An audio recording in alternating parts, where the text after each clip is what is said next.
আলহামদুলিল্লাহি রাব্বিল আলামিন ওয়াসসালাতু ওয়াসসালামু আলা আশরাফিল আম্বিয়া ওয়াল মুরসালিন আম্মা বা'দ।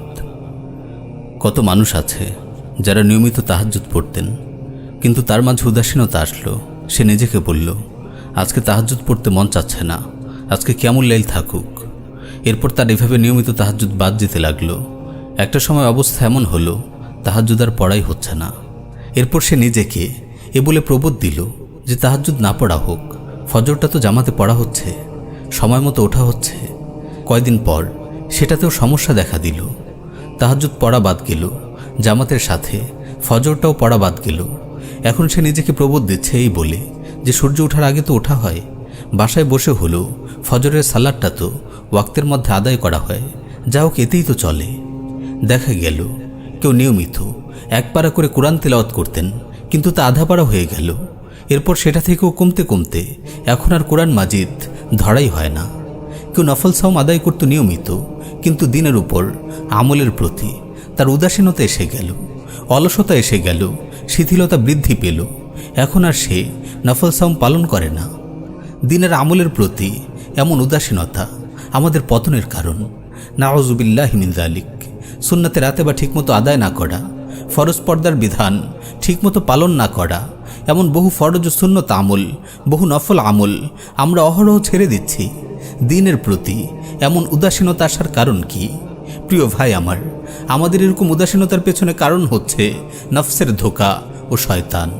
আল্লাহ তাআলা ইরশাদ করছেন, ইন্নামা ইউরিদুশ শাইতানু আন ইউকিআ বাইনাকুমুল আদাওয়াতা ওয়াল বাগযাআ ফিল খামরি ওয়াল মাইসির ওয়া ইয়াসুদ্দাকুম আন যিকরিল্লাহ ওয়া আনিস সালাহ। শয়তান তো চায় মদ জুয়ার মাধ্যমে তোমাদের পরস্পরের মাঝে শত্রুতা ও বিদ্বেষ সঞ্চারিত করে দিতে, আল্লাহর স্মরণ ও নামাজ থেকে তোমাদেরকে বিরত রাখতে। শয়তান চায় আদম সন্তানকে সকল ধরনের ইবাদত ও আনুগত্য থেকে ফিরিয়ে রাখতে, ঈমান জাগানিয়া কাজগুলো থেকে বিরত রাখতে সে প্রাণপণ চেষ্টা করে যায়। নফস আমাদের পেছনে সবসময় লেগেই আছে আমাদের মন্দ কাজে প্রবৃত্ত করার জন্য। যেমন ইউসুফ আলাইহিস সালাতু ওয়াস সালাম বলেছেন, রাব্বুল আলামিন সেই উক্তি তুলে ধরেছেন কোরআনে, ইন্নান নাফসা লাআম্মারাতুম বিসসু ইল্লা মা রাহিমা রাব্বি। নফস তো মন্দ কাজে প্ররোচিত করতেই থাকে, আমার প্রতিপালক যার প্রতি দয়া করেন সে ছাড়া। দিনের উপর আমল করার প্রতি উদাসীনতার আরেকটি কারণ হলো দিনে সাহচর্য থেকে দূরে থাকা। আবু সাঈদ খুদরি রাদিয়াল্লাহু তাআলা আনহু বর্ণনা করেন, রাসূল সাল্লাল্লাহু আলাইহি ওয়াসাল্লাম ইরশাদ করেন, লা তুসাহিব ইল্লা মুমিনা ওয়া লা ইয়াকুল তাআমাকা ইল্লা তাকিয়্যুন।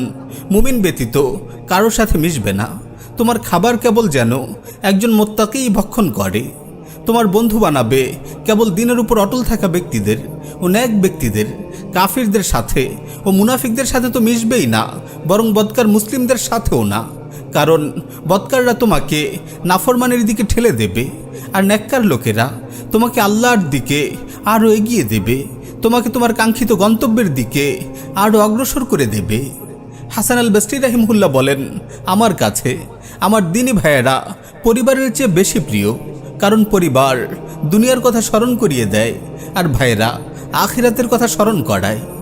আজকাল দিনে আমলের উদাসীনতার অন্যতম কারণ হচ্ছে সোশ্যাল মিডিয়া।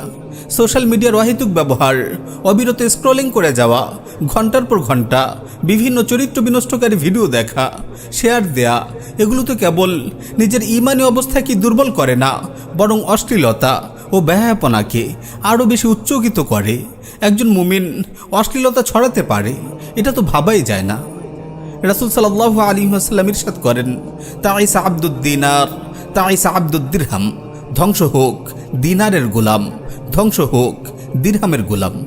এমন ব্যক্তির চিন্তা জুড়ে থাকে সম্পদ উপার্জন করা, দুনিয়া উপার্জন করা, এটাই তার জন্য সর্বোচ্চ বিষয় হয়ে থাকে। তার প্রথম ও শেষ টার্গেট থাকে এটাই।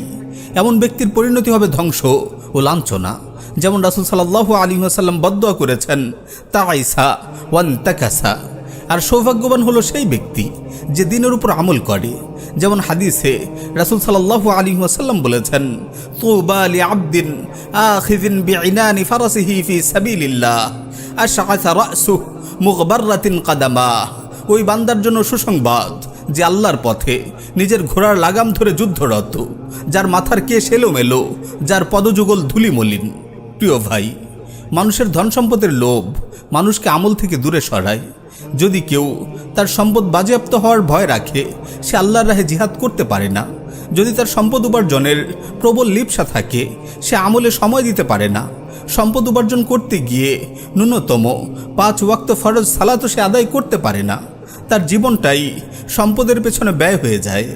প্রিয় ভাই আমার, আপনার বয়স এখন 20, 25 কিংবা 30, কিন্তু তবুও আপনি নিজেকে এখনও আমলে আমলে প্রস্তুত করছেন না। আপনার ধারণা এখনও সময় আছে। আপনি মনে করছেন যে দিনকে আঁকড়ে ধরার জন্য সময়টা এখনও আসেনি। এত তাড়াহুড়া কেন করব? আপনি ভাবছেন আপনি তরুণ যুবক, মৃত্যু আপনাকে স্পর্শ করবে না। কিন্তু না, এই চিন্তা একেবারেই ভুল, তা আপনি নিজেও জানেন। তাই আপনাকে বলবো, আসুন, মৃত্যু খুবই নিকটে, আমি তা জানি। এবার আমার এই জানাটা আমার অন্তরে প্রসারিত করি। অন্তর হয়তো মানতে চাইবে না, তবে আমি কিছুক্ষণের জন্য চোখ বন্ধ করি, মনে মনে নিজেকে কবরে কল্পনা করি। এভাবে নিজেকে মানসিকভাবে আমলের জন্য প্রস্তুত করি। রাসূল সাল্লাল্লাহু আলাইহি ওয়াসাল্লাম ইরশাদ করেন, আকসিরু যিকরা হাযিমিল লাযযাত ইয়ানি আল মাউত। তোমরা বেশি বেশি দুনিয়ার উপভোগকে মলিনকারী মৃত্যুর কথা স্মরণ করো। জেনে রাখুন, মৃত্যুই বাস্তবতা।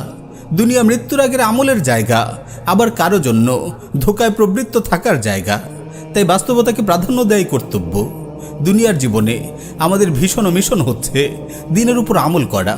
যেমনি কুরআনুল কারীমে এসেছে, ওয়ামা উমিরু ইল্লা লিয়াবুদুল্লাহা মুখলিসিনা লাহুদ্দিন হুনাফা ওয়া ইউকিমুস সালাতা ওয়া ইউতুজ যাকাতা ওয়া যালিকা দীনুল কাইয়্যিমাহ। তাদেরকে এই ছাড়া অন্য কোনো হুকুমই দেওয়া হয়নি যে তারা আল্লাহর ইবাদত করবে খাঁটি মনে, একনিষ্ঠভাবে তার আনুগত্যের মাধ্যমে। আর তারা নামাজ প্রতিষ্ঠা করবে আর যাকাত দেবে, আর এটাই সঠিক সুদৃঢ় দিন। মুআজ বিন জাবাল রাদিয়াল্লাহু তাআলা আনহু বলেন, রাসূল সাল্লাল্লাহু আলাইহি ওয়াসাল্লাম তার হাত ধরে বললেন, ইয়া মুআজ, ওয়াল্লাহি ইন্নী লা উহিব্বুক, ওয়াল্লাহি ইন্নী লা উহিব্বুক। হে মুআজ, আল্লাহর কসম, নিশ্চয়ই আমি তোমাকে ভালোবাসি। আল্লাহর কসম, নিশ্চয়ই আমি তোমাকে ভালোবাসি। এরপর বললেন, হে মুআজ, আমি তোমাকে ওসিয়ত করছি, এই নির্দেশ করছি যে প্রত্যেক সালাতের পরে তুমি সব সময় এই দোয়া পড়বে, কখনো এই দোয়া ছাড়বে না। দোয়াটি হলো, আল্লাহুম্মা আইন্নি আলা যিকরিক ওয়া শুকরিক ওয়া হুসনি ইবাদাতিক। হে আল্লাহ, আমাকে আপনার জিকির করতে, আপনার কৃতজ্ঞতা আদায় করতে, আপনার উত্তম ইবাদত করতে সাহায্য করুন। অতঃপর মুআজ বিন জাবাল রাদিয়াল্লাহু তাআলা আনহু সারা জীবন এই আমল করেছেন। তারপর তার ছাত্র তাবেঈ আব্দুর রহমান সুনাবি রাহিমাহুল্লাহকে এই দোয়া করার ওসিয়ত করেছেন।